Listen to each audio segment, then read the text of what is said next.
In this video, we're going to look at area and volume scale factors of similar objects. And I want to start with just about the simplest situation I can think of, which is a line, a square, and a cube. If we use very, very simple numbers, then a length of 1 with a scale factor of 2 makes that line enlarge by that factor of 2.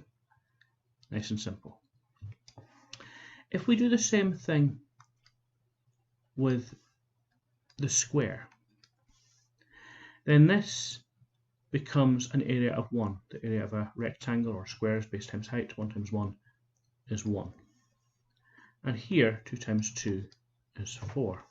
So the scale factor here, it goes from an area of 1 up to an area of 4. The scale factor is 4, whereas up here, the scale factor was 2. So immediately we see something perhaps unexpected. The scale factor does not remain the same as we go from one-dimensional into 2 dimensions. If we follow the logic and try this with a cube, so we're now thinking of volume, the volume of a cuboid is the area of the base, or length times breadth times height, and so we've got a volume of 1 centimetre cubed in there. 2 times 2 times 2, we have a volume of 8 centimetres cubed in there. We've gone from 1 up to 8. The scale factor is 8. Now, rather than sticking with these numbers, let's be a little bit more intelligent about it. This 2 can be thought of as being present in all of the scale factors. So a scale factor of 2 to the power of 1 for 1 dimension. Scale factor of 2 to the power of 2 for 2 dimensions, and a scale factor of 2 to the power of 3 for 3 dimensions. And so you start getting this idea that whatever the scale factor is, they're related to each other like that. Now let's look at an example. Vase A and vase B are similar. That means that they're in the same proportions everywhere that you might care to measure them. Vase A, we're told, has a height of 10 centimetres, vase B a height of 30 centimetres, and then we're asked something about the volumes.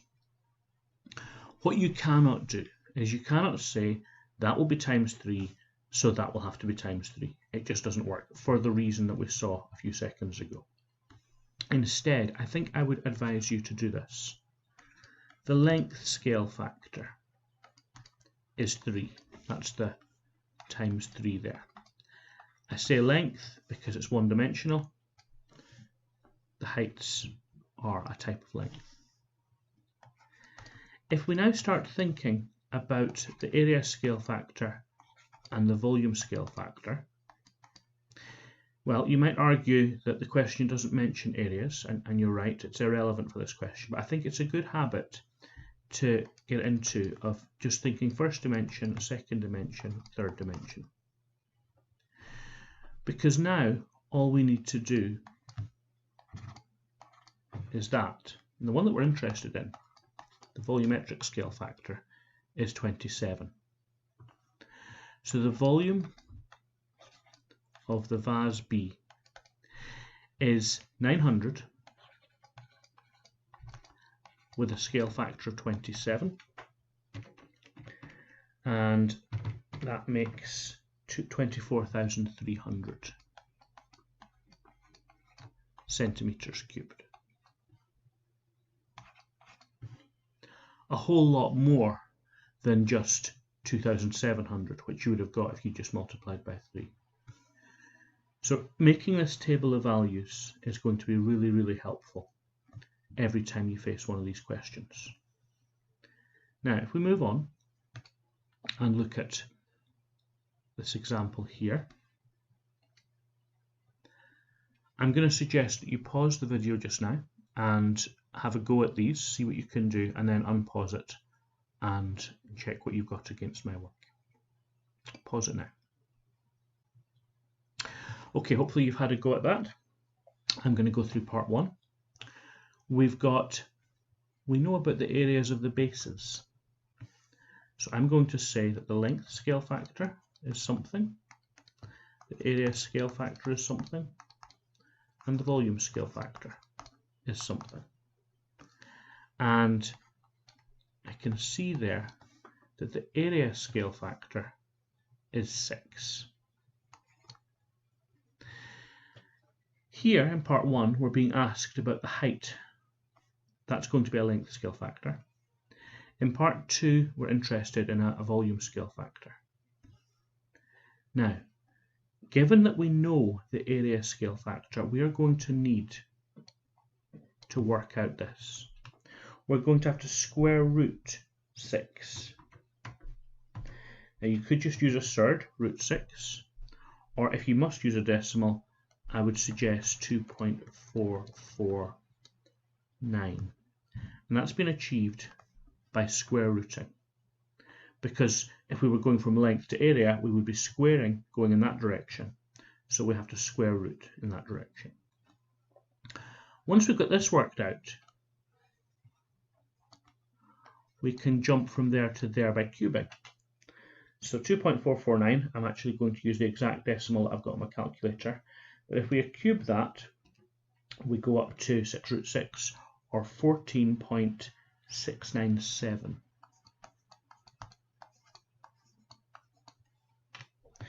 Now this table of values is going to be helpful in both part 1 and part 2. If you hadn't got that far yourself, pause the video again and try to use this table of values to finish these questions off. Pause it just now. Okay, hopefully now you've had a go at part 1 and part 2. Part 1. If the height of the small shed is 1 metre, find the height of the large shed. Okay, so the height of the large shed is going to be the height of the small shed multiplied by, make sure you choose the correct scale factor. Height is one-dimensional, it's a length, we need to use the 2.449. So the height of the small one was 1 multiplied by that scale factor, and so 2.449 meters. That's a little bit strange. Let's go for 2.45 meters. That would be a normal level of accuracy for height. And part 2, you can pause the video again if you wish. For part 2, the volume of the large shed is 30 meters cubed. We're going to have to go in the opposite direction. We're going smaller this time. So the volume of the child's shed is going to equal the 30 meters cubed for the large one, and we need to divide it by the appropriate scale factor, the volume scale factor, which I can see over here is 14.697. So 30 divided by that makes 2.04 meters cubed. And that's how you do questions about area and volume scale factors of similar objects.